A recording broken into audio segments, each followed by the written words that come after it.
I am number one. Yes, I am. That is the motto of my life. It inspires me every day and it makes me crave success. There was a guy, he wanted to pursue marriage.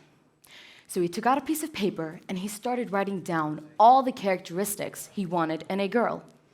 After that, he went looking for that girl. And when he had finally found her, before he could think of all the ways to persuade her towards him or to chase her, he saw this quote by Jim Rohn. Jim Rohn was an entrepreneur, an author, a motivational speaker, and he taught Anthony Robbins, who is one of the most famous trainers in the world. Jim Rohn quoted, "If you want to have more, you need to become more.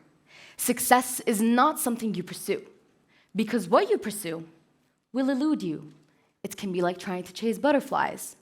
Success is something you attract by the person you become." So after he saw that quote, he took out that piece of paper and he tore it apart. He then proceeded to take out another piece of paper, but this time he started writing down all the characteristics he wanted in himself, because he knew in order for him to win that person, he needed to work on himself, become the very best version of himself. Now, let us imagine this girl as the perfect example of a goal in our life, something we want to achieve. We need to know that when we set goals for ourselves, the number one priority isn't that goal.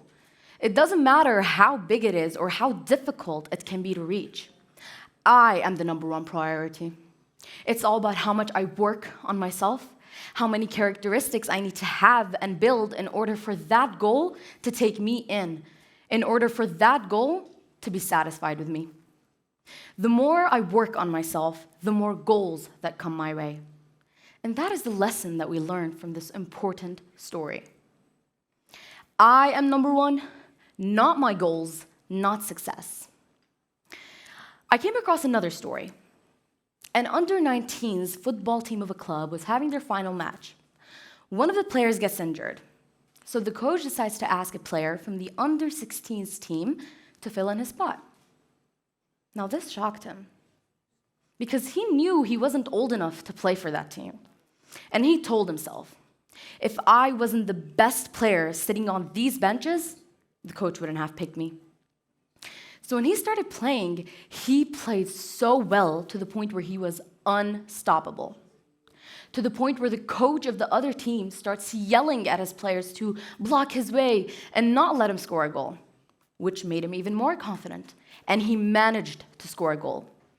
And that obviously made his confidence rise high above charts. So after the first half of the game, the players went on their 15-minute break. His friends went up to him and asked him, "How did you pull that off?" And he told them, "Someone passed the ball to me and I scored it." But they said, "We mean, how did you pull off scoring a goal against that goalkeeper? Do you not know who he is?" This startled him. And they told him that that goalkeeper is the goalkeeper that is going to be playing for the entire country. Now, prior to the game, one of his friends actually told him that that goalkeeper wasn't going to be playing. So when he started playing in the second half of the game, every time he had the ball, every single time he had the chance to score a goal, he saw the goalkeeper and he missed it. He was, in fact, the first player to get replaced in the second half of the game. Now, let us keep in mind that that goalkeeper was the same goalkeeper he scored a goal on. So how did the best player from the first half of the game become the very worst player in the second half?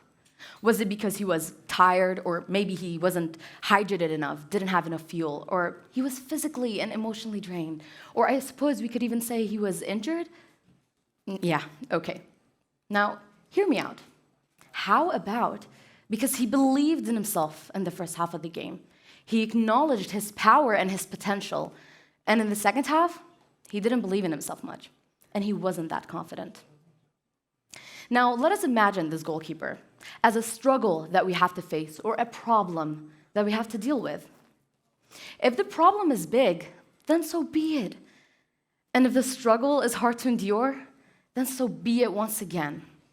It's all about how I view myself. The most important thing is for me not to break in my own eyes. If I devour my potential and the power I hold in me, I can stand against any struggle. I can deal with any problem. And that way, I'll be able to play the best game in the field of my life. This situation and a lot of other similar situations inspire me to entirely believe that nevertheless, I am number one, not the struggles I have to face, not the problems I have to deal with. Another chain of events I want to talk about. Nelson Mandela, as I'm sure most of you have heard of him, was the first ever Black South African president. Now, prior of him becoming a president, he was actually imprisoned for 27 years. And for a while, he was in solitary confinement cells, which are free of human interaction. And even at the times he got to go out and get some fresh air, he was guarded by two of the most annoying prison guards. And yet, he smiled. So when people asked him, "How do you smile? You're in prison, you're spending a lot of your time in solitary confinement cells, and you are guarded by two of the most annoying prison guards." Do you know what he responded with? "Only important people have bodyguards." Look at the way he viewed life. Even though the environment that he was surrounded with was the most intense environment one could ever live through. Look at the meaning he gave life. Because the meaning of life is the meaning you give life. So, what do you think we should learn from this important life lesson? Take a guess. I'll give you a second. It's I am number one. Not the environment I am surrounded with, not the conditions that life has to offer. Now, I'm sure you've noticed that I repeated the phrase, "I am number one," so many times. Why is that? Well, because the journey to success, or the way to become a successful person, starts with this phrase. But once again, I'm going to ask you another question. What is the ultimate meaning of success? In my opinion, success consists of two things. One of them is related to our inner selves, which means having self-confidence, self-esteem, and self-assertion. Or in other words, being content. The other one is related to the world around us, which means leaving your print on people and benefiting them. And the second one depends on the first one, which is based on I am number one. There is a point I want to make clear. When I say I am number one, I don't mean I'm the best or I'm perfect. I don't compare myself to people. Even as I'm standing here, I don't find myself superior to any of you. I simply find myself superior to the 3 points I made earlier: goals, struggles, environment. The important thing about my message for the young people like myself is that we must be aware of these issues in the beginning of our life journey, because so many young people fail to reach their goals because they prioritize their struggles, their goals, and the environment that they are surrounded with, even though they are supposed to prioritize themselves. You are number one. As I'm coming towards the end of my speech, I want to mention that ever since I was young, I've been dreaming about becoming a public speaker, and more specifically, giving a TED Talk. And even though I knew this was a huge goal that I set for myself, especially because I was so young, and there were many struggles I had to face, one of them being I wanted to give my speech fluently in English, or not having the confidence to face an audience, and many other things. And the environment I was surrounded with wasn't very helpful either. There weren't many opportunities here. But because I believed I was number one, and because I had people who supported me, especially my father, whom forever left his print on me, I worked on myself, built my capacity, and developed my skills. And because of that, I'm standing here right now, proving that my dream came true in front of all of you on the TEDx stage. Thank you.